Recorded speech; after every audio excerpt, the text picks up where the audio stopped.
times of crisis are both dangerous and immensely important. Dangerous for those who have no courage to explore new dimensions of life. They are bound to disintegrate into different kinds of madness, because their mind was made by the society. Now the society is disintegrating.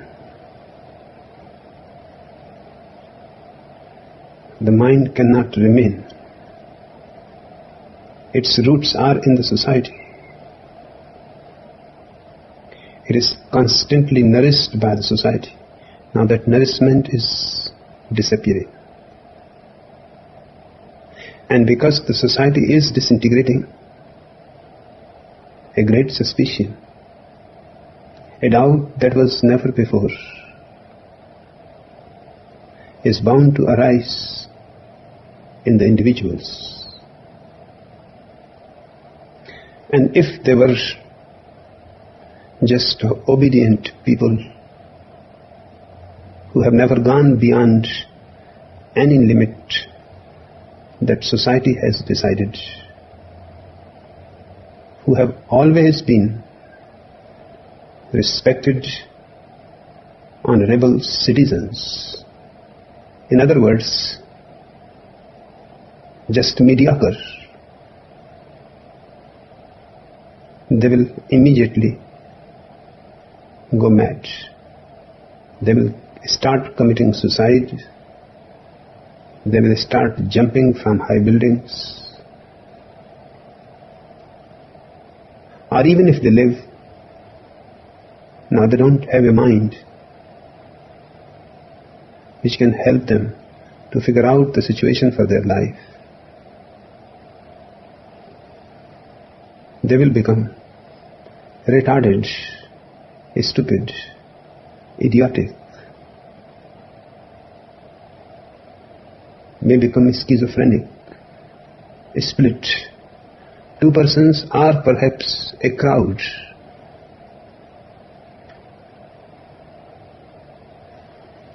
In times of crisis, the danger is for those who have enjoyed the times when the society was settled. There was no problem. Everything was at ease. They were honored, respected. These were the people who had enjoyed the obedience of the mind, and these are going to be the sufferers. It is a simple arithmetic. They will go psychotic, they will go neurotic, and these words don't make much difference. I have heard a definition.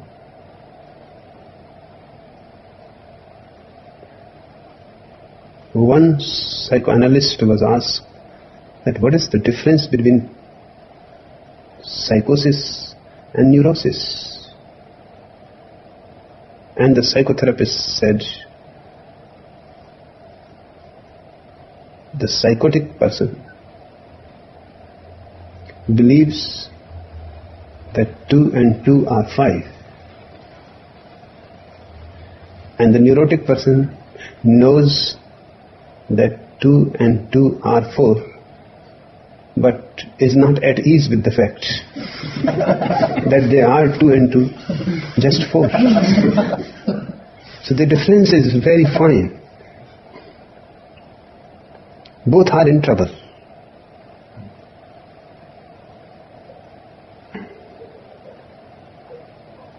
But the times of crisis are of tremendous significance for those daring souls who have never bothered about society's respectability, its honors, who have never bothered what others think about them, but have done only that which they felt right to do, who have in a certain way always rebellious, individualistic. For these people, the times of crisis are just golden. Because the society is disintegrating, now it cannot condemn anybody. It is condemned, cursed. It cannot say to others that you are wrong. It itself is proving wrong. Its whole wisdom is proving just foolish, superstitious. The daring individual can use this opportunity to go beyond mind, because now the society cannot prevent him, cannot hinder him. Now he is free. It is almost like a situation when the doors are open and the guards have disappeared and the jailer is nowhere to be found. The people who have some sense, some intelligence, will use it for freedom. But those who have become so enslaved that they cannot think of freedom, the imprisonment has become their home. They will simply panic that what is going to happen today? No guards, no jailers, doors are open.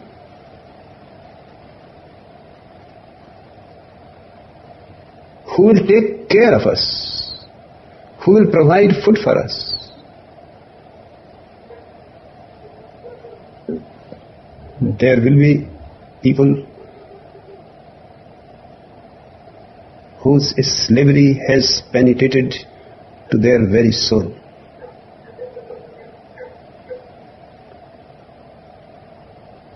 These people will go berserk. But the people who always were in search of a moment when they can escape from the prison will be immensely happy.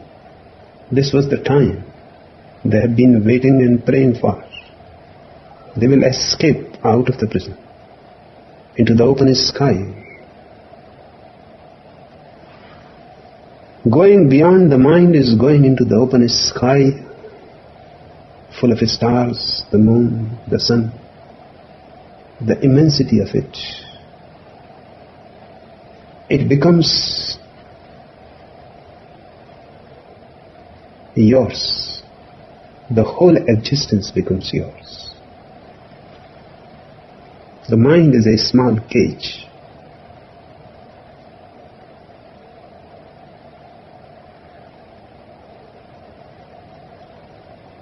So moments of crisis are both. And that is what is happening all around the world. There has never been so intense search for spiritual growth, for meditation. But there has never been so much madness either.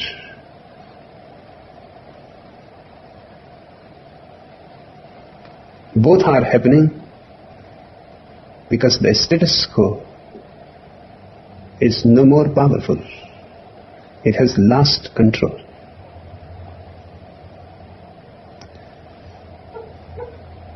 When Galileo found that the earth moves around the sun, not vice versa, as the Bible says,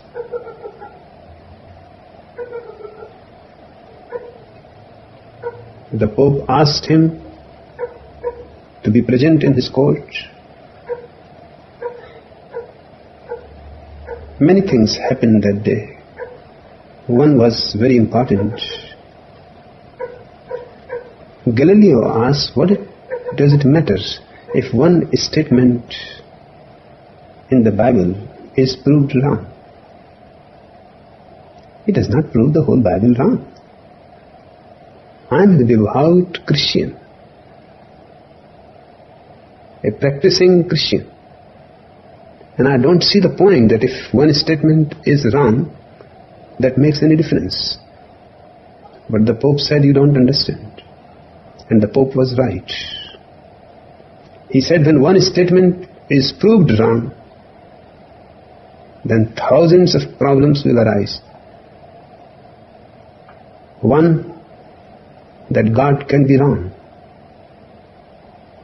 And if he is wrong about one statement, what is the certainty about other statements?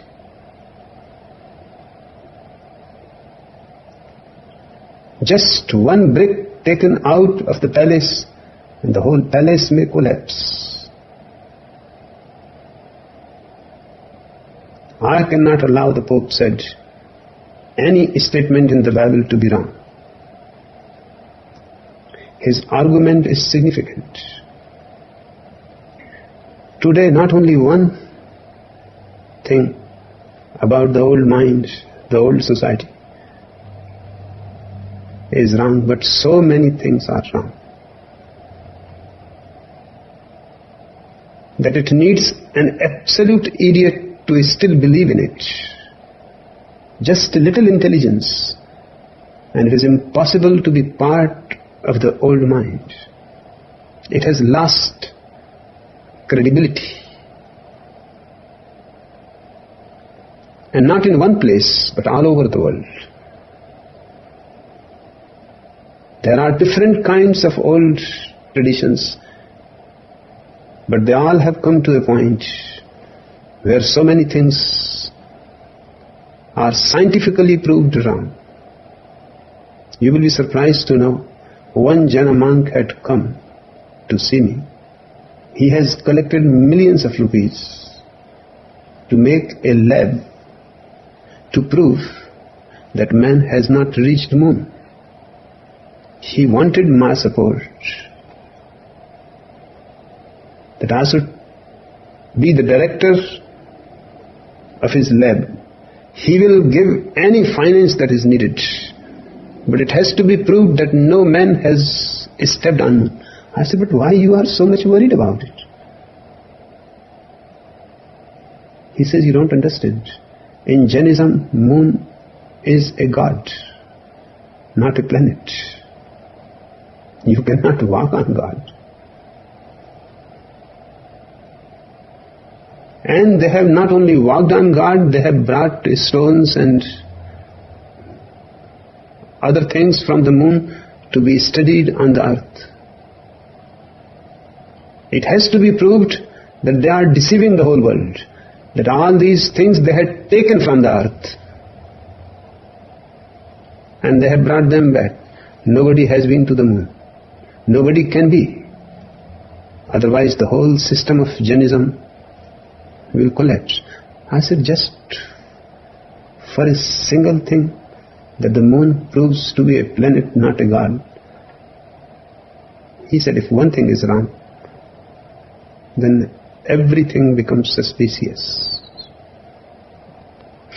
We cannot afford anything to be wrong. I said, you are too late. Many things have already been proved wrong. You are not very knowledgeable. You have been simply reading the newspapers, and because it is a recent event, man landing on the moon. Otherwise, in 300 years, science has destroyed much that all the religions have believed for centuries.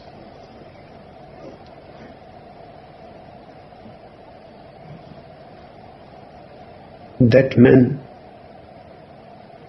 was really in tremendous anguish.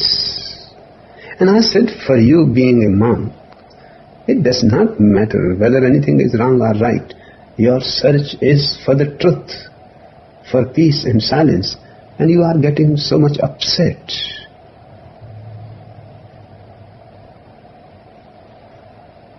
Your very anguish shows that your own mind is settled. It is not a question of Jaina scriptures or the Jaina tradition. It is a question of your mind. You are collecting all this money not for Jaina scriptures but to save your sanity. Otherwise you will go insane. You have sacrificed your whole life, and now the gods that you have been worshipping are not gods but just planets, as ordinary as the earth, and very poor. No water, no plants, no life. It is your mind that is going to be settled. How you will account your whole life. And this is the situation of many people of intelligence. Either they are going insane.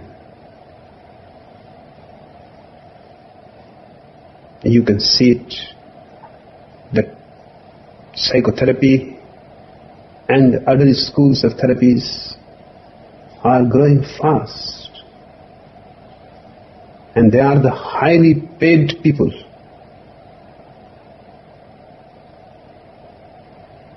And people are going through psychoanalysis for years together. In fact, people have started boasting. In women's club you can go and hear it. That one woman will be saying, how many years you have been in psychoanalysis? Just 7 years. I have been in psychoanalysis for 15 years. It has become something of pride. But to be in psychoanalysis simply means you are insane. Otherwise, why you are taking the treatment? And it is spreading. But the most intelligent people are rushing towards the East to find some way, some method, some meditation, yoga, Zen, Sufism, Hasidism.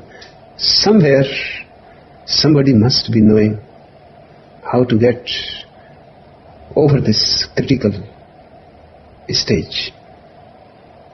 How to go beyond the traditional mind and still remain centered, sane and intelligent. Thousands of people are moving towards the East.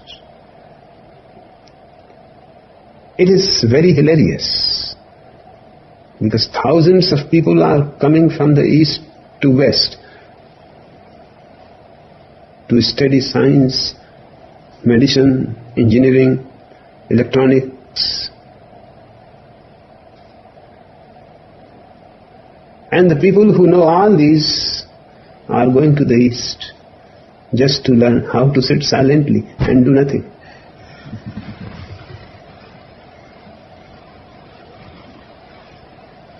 But it is a beautiful time.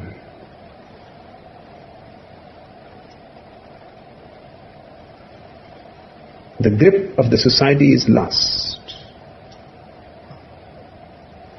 Yes, the mediocre will suffer. But anyway,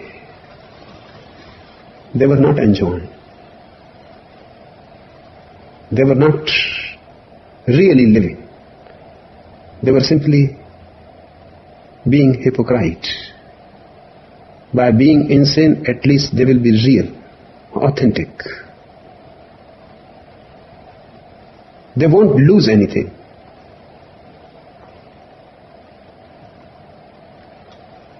Of course, they won't gain much. But the people who will go beyond mind will create the new man, the new mind. And the most special thing to be remembered about the new mind, that it will never become a tradition. That it will be constantly renewed. If it becomes a tradition, it will be again the same thing. The new mind has to become continuously new, every day new, ready to accept any unexpected experience, any unexpected truth, just available, vulnerable.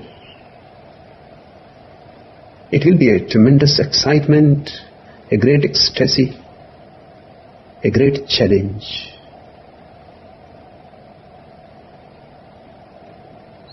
So I don't think this crisis is bad, it is good. Few people will lose their masks and will be actually what they are, neurotic, psychotic. But at least they will be true. And they will be honest. You may think they are mad. They are not mad. They are simply in a state of very great surprise. They have believed too much in the old mind and it betrayed.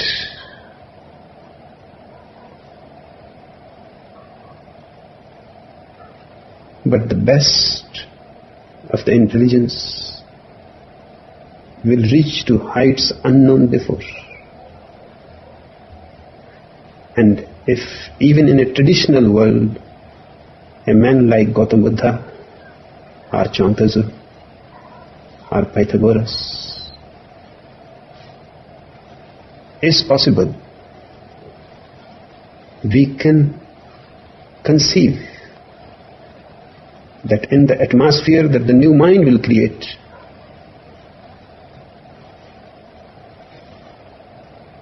thousandfold more awakened people, enlightened people will become easily possible. If the new mind can prevail, then life can become an enlightening process. And enlightenment will not be something rare, that it happens once in a while to somebody, very special. It will become a very ordinary human experience that only once in a while some really idiotic person misses.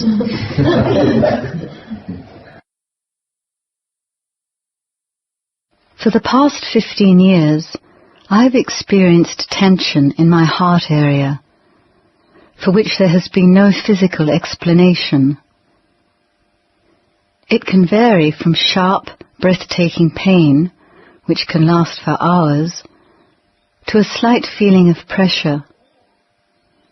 It disappears when I love, melt, let go, and when I am in harmony with my body.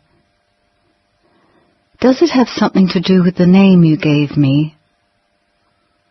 Do I hold back?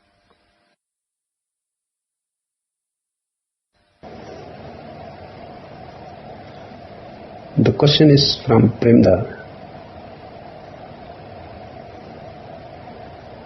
and his name has certainly to do something with the problem.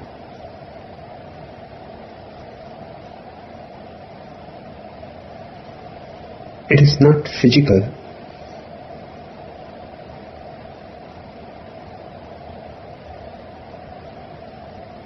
It is certainly concerned with relaxation,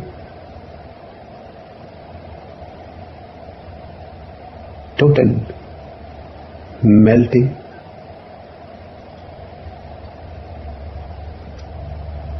forgetting oneself completely. In those moments it disappears. So certainly it is not physical.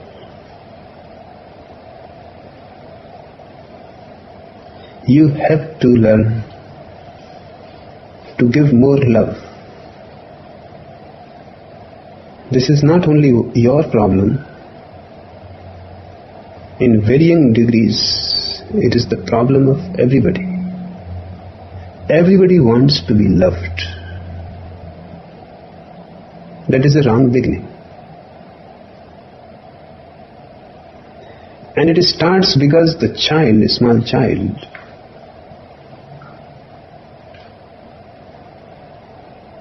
cannot love, cannot say anything, cannot do anything, cannot give anything. He can only get. The small child's experience of love is of getting. Getting from the mother, getting from the father, getting from brothers, sisters, getting from guests, strangers, but always getting. So the first experience deep in his unconscious settles that he has to get love. But the trouble arises because everybody has been a child and everybody has the same urge to get love, and nobody is born in any other way. So all are asking, give us love, and there is nobody to give. Because the other person is also brought up in the same way. So one has to be alert and aware that just an incident of birth should not remain a constant prevailing state of your mind. Rather than asking, give me love, start giving love. Forget about getting. Simply give. And I guarantee you, you will get much. But you are not to think about getting.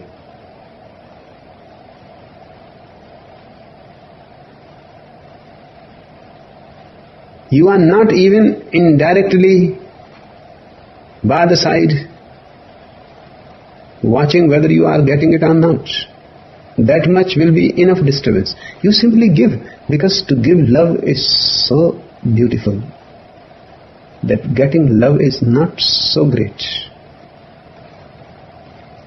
And this is one of the secrets. Giving love is the real beautiful experience, because then you are an emperor. Getting love is a very small experience, and it is the experience of a beggar. Don't be a beggar. At least as far as love is concerned, be an emperor, because it is an inexhaustible quality in you. You can go on giving as much as you like. Don't be worried that it will be exhausted, that one day you will suddenly find, my God, I don't have any love to give anymore. Love is not a quantity. It is a quality.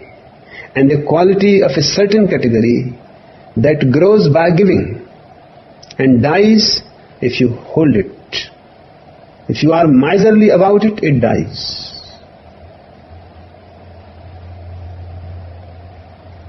So be really spendthrift. Don't bother to whom. That is really the idea of a miserly mind, that I will give love to certain persons with certain qualities.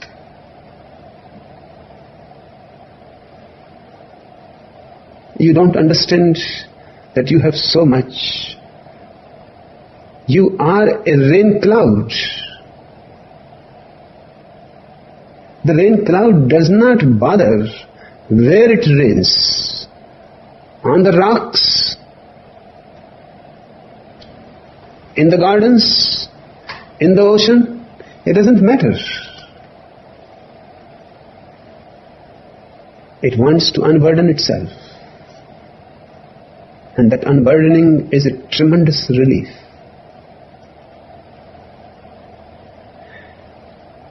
So the first secret is, don't ask for it. Don't wait that you will give if somebody asks you. Give it. The founder of Theosophical movement, Madame Blavatsky, had a strange habit. Her whole life, and she lived long, and she traveled all over the world and created a world movement. In fact, no other woman has been so powerful in the whole history of man, who has influence worldwide. She used to carry many bags with her, full of seeds of flowers. Her whole luggage was nothing but seeds of flowers. And sitting in the train by the side of the window, she will go on throwing seeds outside the window.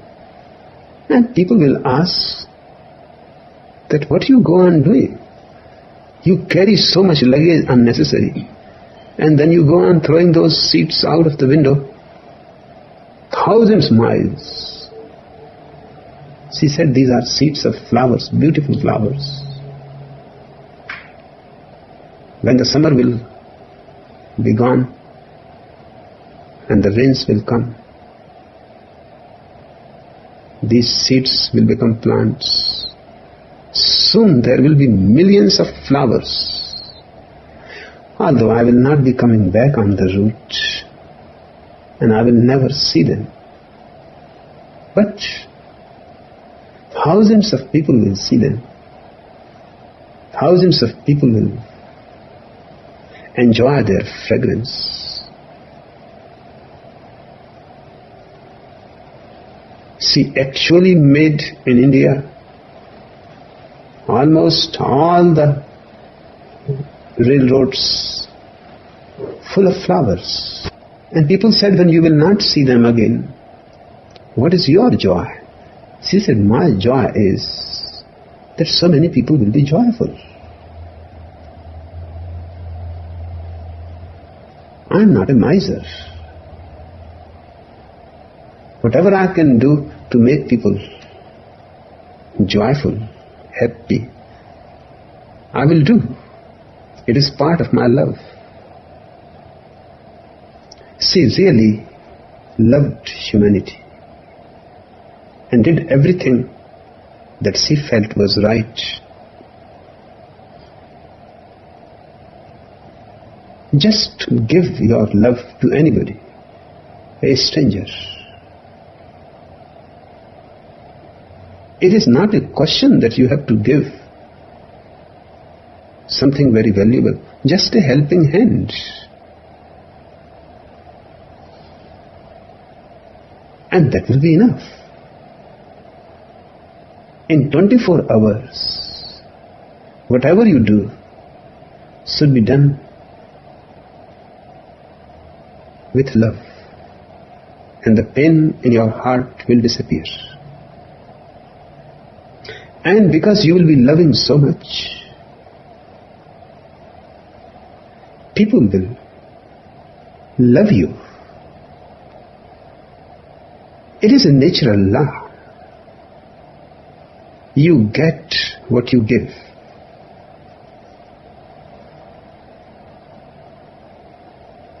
In fact, you get more than you give. Learn giving. And you will find so many people being loving towards you, who had never looked at you, who had never bothered about you. Your problem is you have a heart full of love, but you have been a miser. That love has become a burden on the heart. rather than making the heart blossom, you have been hoarding it. So once in a while, when you are in a moment of love, you feel it disappearing. But why a moment? Why not every moment?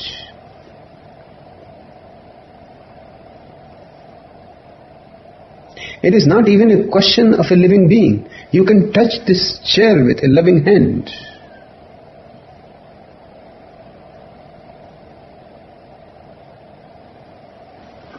The thing depends on you, not on the object.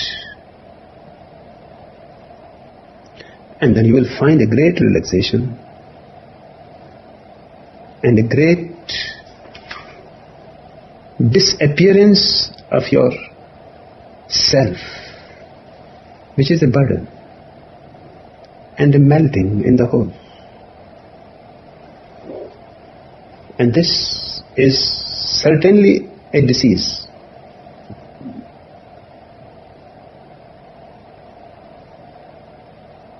In the literal meaning of the word, it is a dis-ease. It is not sickness. So no physician can help you. It is simply a tense state of your heart, which simply wants to give more and more. Perhaps you have more love than other people. Perhaps you are more fortunate, and you are making out of your fortune a great misery for yourself. Share it.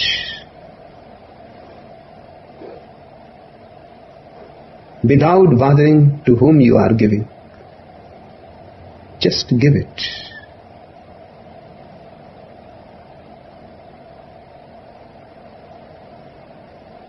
And you will find tremendous peace and silence. This will become your meditation.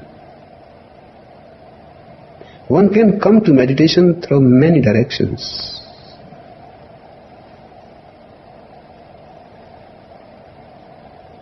Perhaps this is going to be your direction. In your childhood, you seem to have had an intrinsic understanding that your parents' interpretation of reality and your experience of reality were different. Can you talk about this?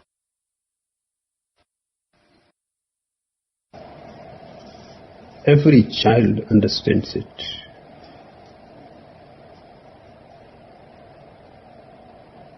That he sees the world in a different way than his parents. As far as seeing is concerned, it is absolutely certain. His values are different. He may collect seashells on the beach, and the parents will say, "Throw them, what? You are wasting your time." And for him, they were so beautiful. He can see the difference. He can see that their values are different. The parents are running after money.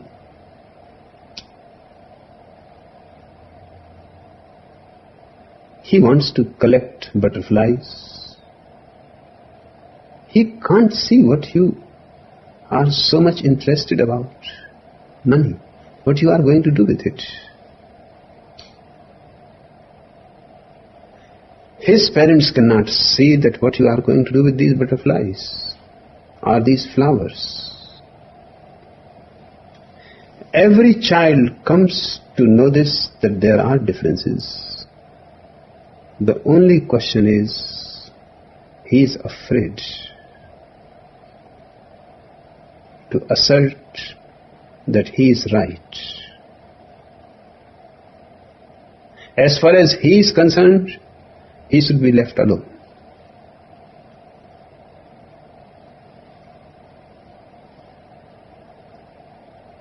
It is a question of just a little courage, which is also not missing in children. Just the whole society is managed in such a way that even a beautiful quality like courage in a child will be condemned.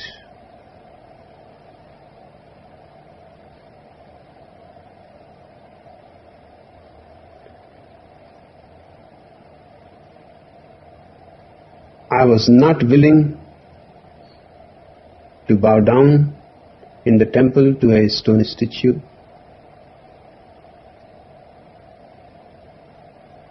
And I said to them that if you want, you can force me. You have physical force more than me. I am small. You can force me. But remember, you are doing an ugly act. It will not be my prayer, and it will destroy even your prayer, because you are doing violence to a little child who cannot resist physically.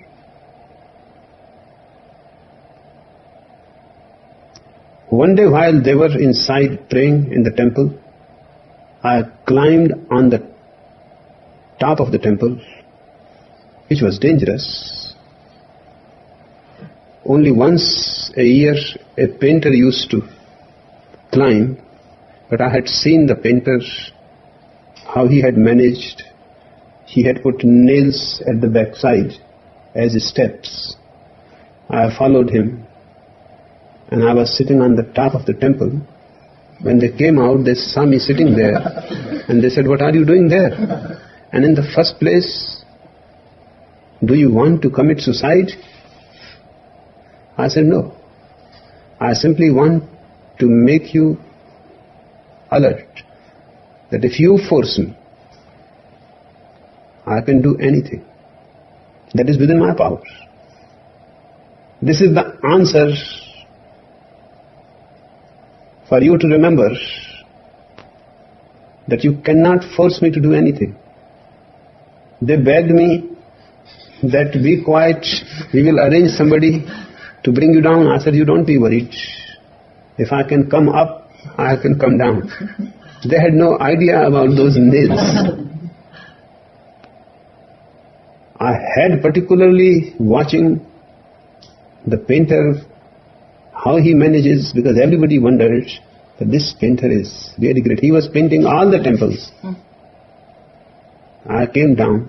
They said, "We will never force you about anything, but don't do such a thing. You would have killed yourself." I said, "The responsibility would have been on you." It is not a question that intelligence is not in the children. It is. Just they don't use their assertiveness, because it is condemned by everybody. Now everybody condemned my family because I had gone up the temple. That means beyond their God, above their God. That was insulting. And I said, if a painter can go, and do you know the painter is a Mohammedan?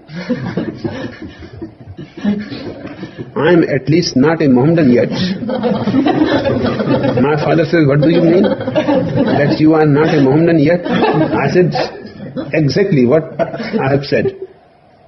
If you torture me too much, I can become a Mohammedan." I have even asked the Maulvi of the mosque nearby that, "Are you willing to initiate me into Mohammedanism?" He said, "You want to be initiated? Your parents, there will be trouble in the town." I said, "Don't be worried, because you are not forcing me.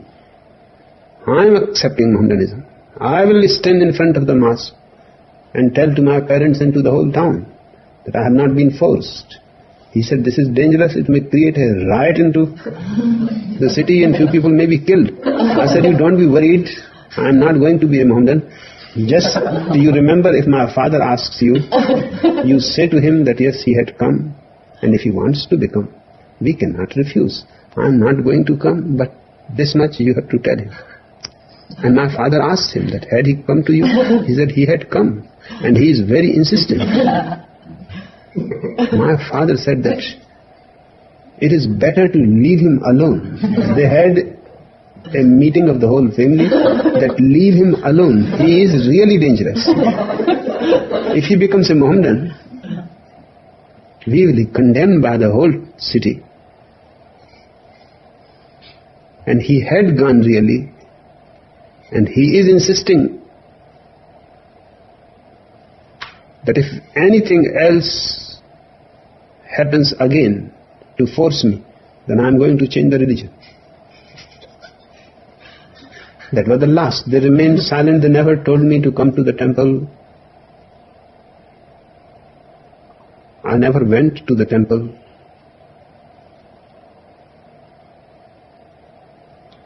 Slowly they learned one thing, that I am not dangerous. Just they should not force me into a corner. Each child has to be assertive. That's the only thing. And what is there to lose? But children are so dependent. And I don't see that they have to be so dependent. They had told me many times that we will stop giving you food. I said, you do it. I can start begging. In this very city.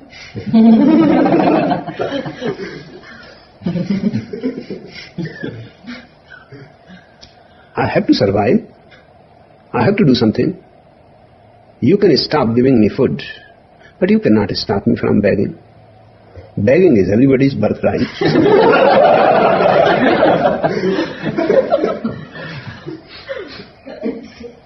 There is not any difference of intelligence, but I see differences of assertiveness. Because children who are obedient are honored. In my family, my other brothers will be called when some guest will be there. My uncles will be called that he has come first class first, he has come this, he has done this. And I will introduce myself. That I have done nothing.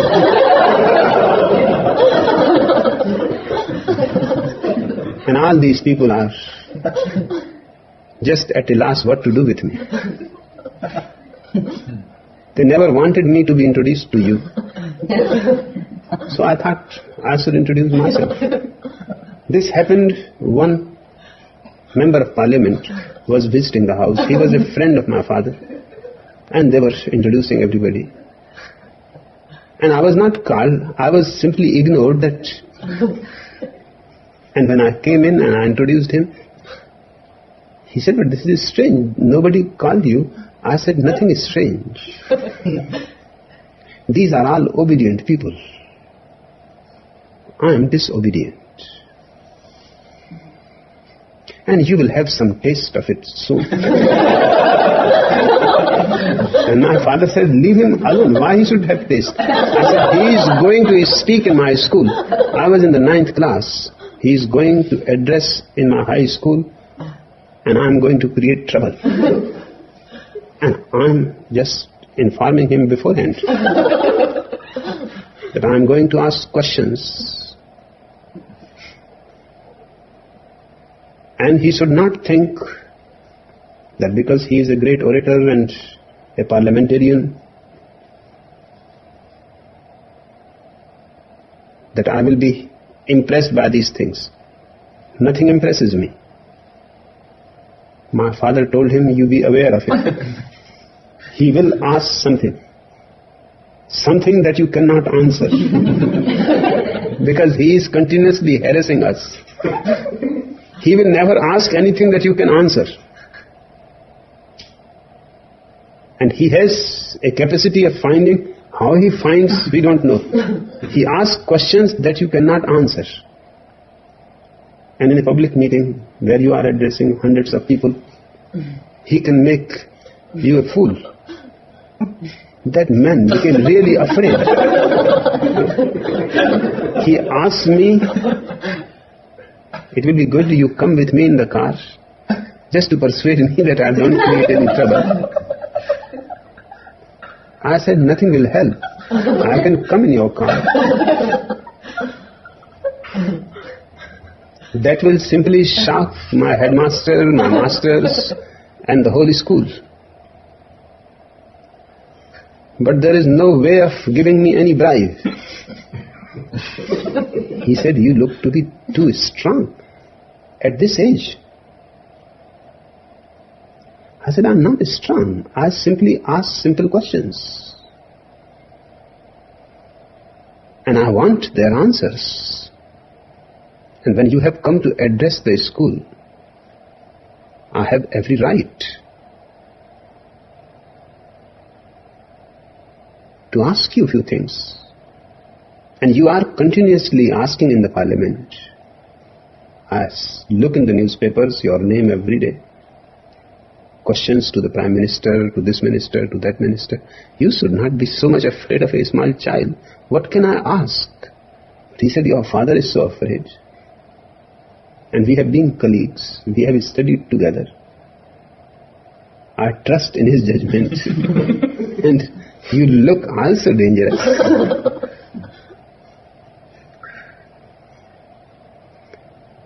We went to the school. He started speaking. I stood up and I asked him, be honest and tell everybody why you have brought me in your car. Just be sincere. And he said, your father was laughing that you ask questions which cannot be answered.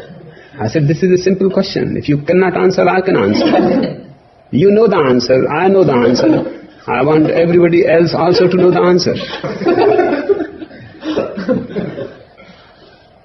My principal tried to subside the matter, that you sit down, he is our guest, and much depends on him for grants and this. I said, that is not my business. I am not the principal of this school. I am simply a student. And I am not asking a very complicated or any question which is dangerous to the security of the country or anything. I am just asking him why he has brought me in his car. If he accepts it sincerely, I will not ask another question. And he said, I am sorry, but it is true.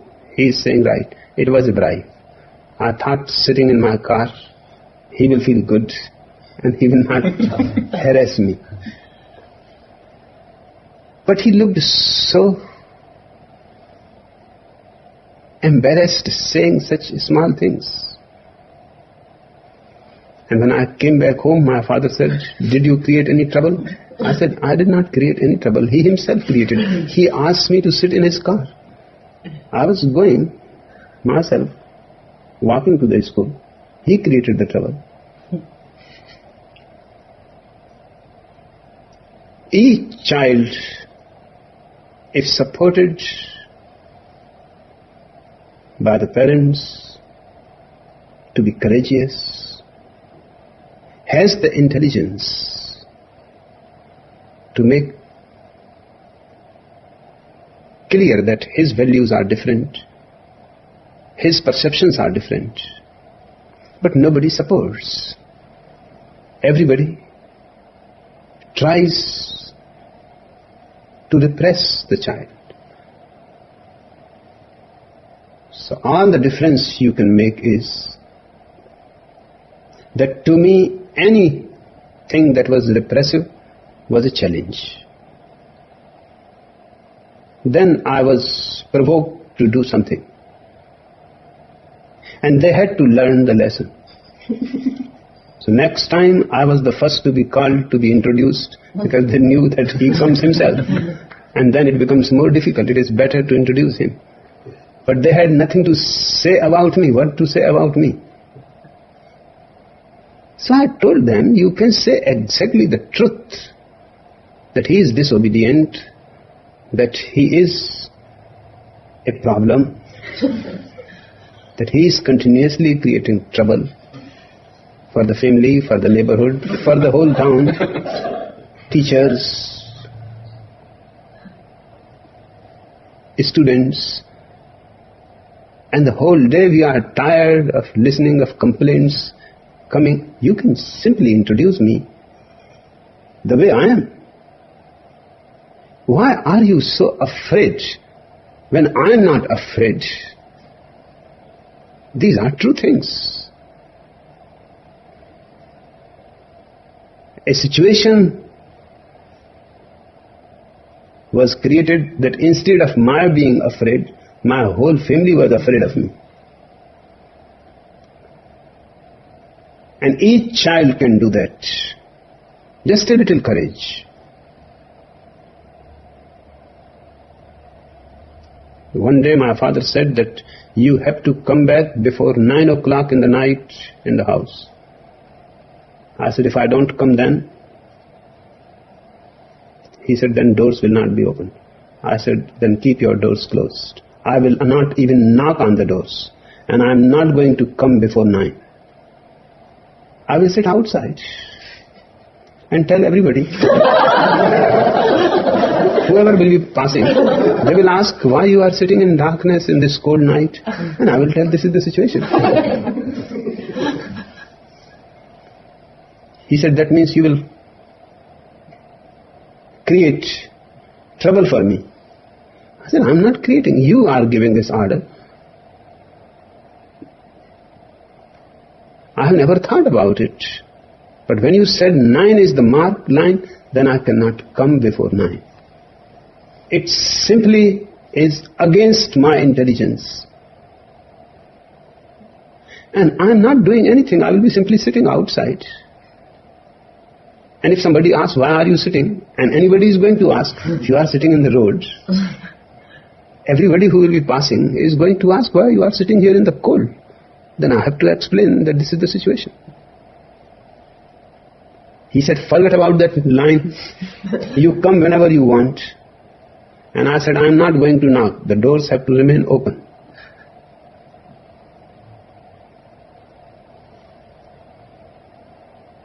Why the doors should be closed?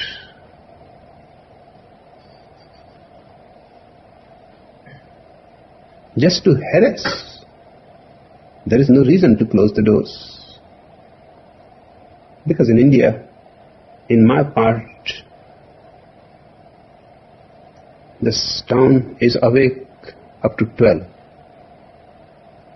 Because it is so hot that only after 12 it starts cooling down. So people remain awake, work continues. The day is too hot that they may rest in the day and work in the night. I said, there is no reason to close the doors. When you are sitting inside and working, leave the doors open. Why I should knock?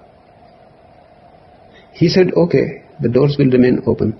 It was my fault to say to you that come before 9, because everybody comes before 9. I said, I am not everybody. If this is suitable for them to come before 9, they can come. If it is suitable for me, I will come. But don't cut my freedom.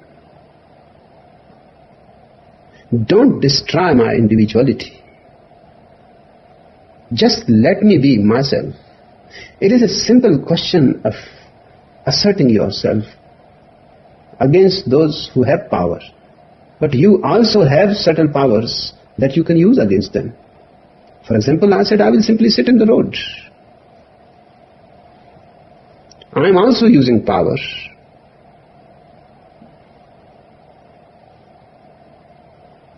If I am sitting on top of the temple, I am also using power. If they can threaten me, I can also threaten them. But children simply fall in the line just to be respectable, just to be obedient, just to be on the right path. And the right path means whatsoever their parents are showing. You are right, I was a little different, but I don't think it is any superiority. Just a little bit of difference. And once I learnt the art, then I refined it.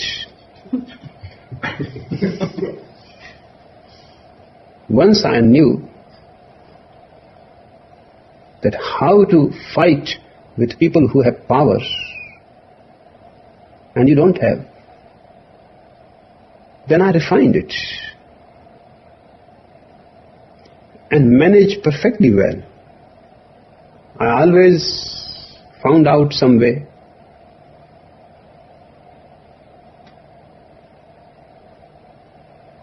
And they were always surprised because they thought, no, I cannot do anything against this. Because they were always thinking rationally. I have no devotion to reason. My devotion is basically towards freedom. By what means it is achieved does not matter.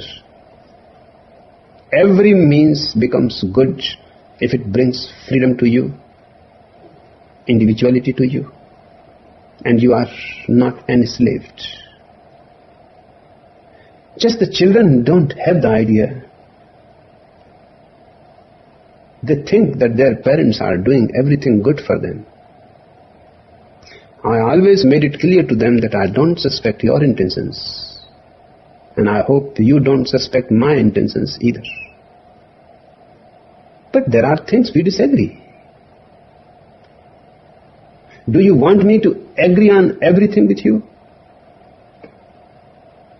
Whether you are right or wrong? Are you absolutely certain that you are right? If you are not so absolutely certain, then give me the freedom to decide for myself. At least I will have the pleasure of going wrong on my own decision, and I will not make you feel guilty and responsible. Just one has to be alert of one thing, that whatsoever your parents say they cannot do.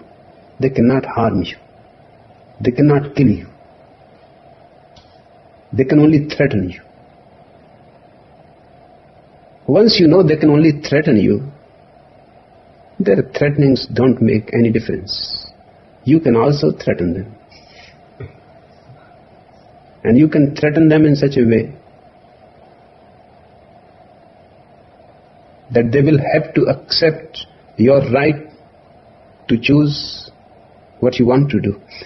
I had it absolutely clear with them that if you can convince me that what you are saying is right, I will do.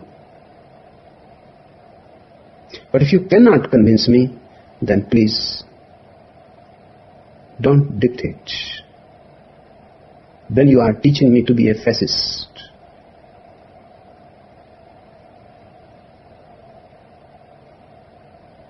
You are not helping me to be a liberated man, but somebody imprisoned. So there are differences, but nothing that is special or superior. And if children can be taught, they all can do the same, because I have tried that too, even in my childhood.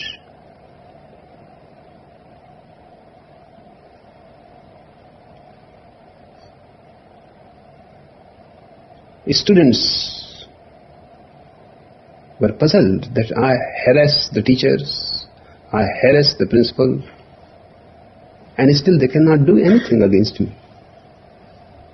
And they do something wrong and immediately they are in trouble. They started asking me that what is the secret? I said, there is no secret. You have to be very clear that you are right and that you have a reason to support it. Then whoever is against you We will see whether he is a teacher or the principal, does not matter. One of my teachers went in great anger into the office of the principal and fined 10 rupees for my misbehavior.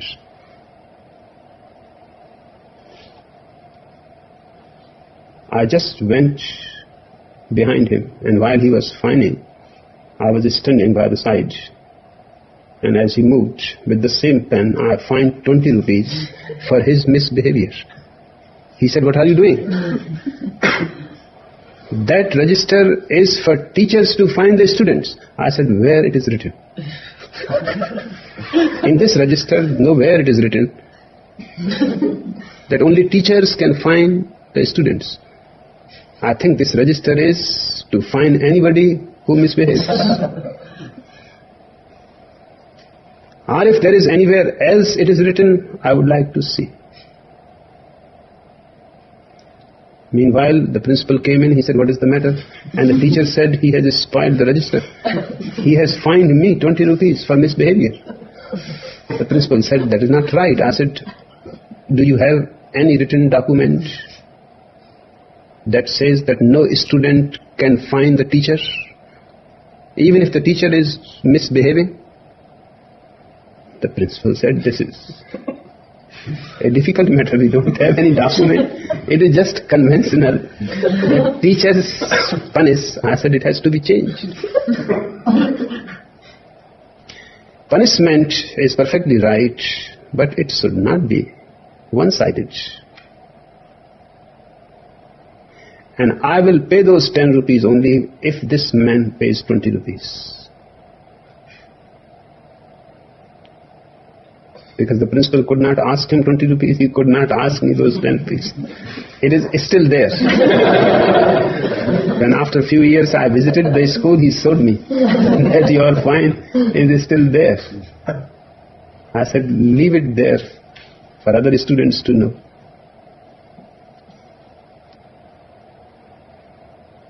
Just one has to find ways.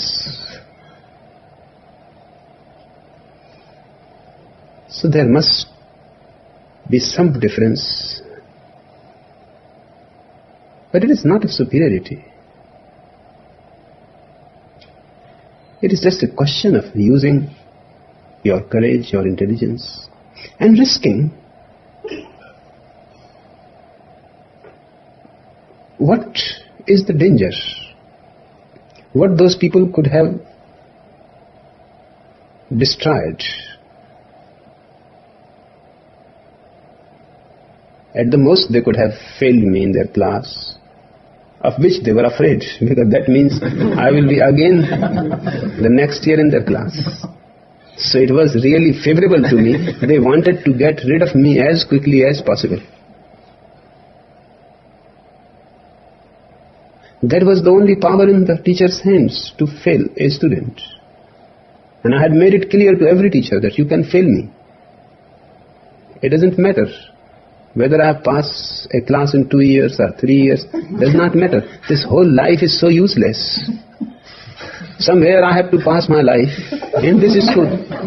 I can pass my whole life in this school. But I will make your life hell. Because once the fear of failing disappears, then I can do anything. So even the teachers who were against me were giving me more marks than needed, just to help me move into another class. So I am no more a burden to them.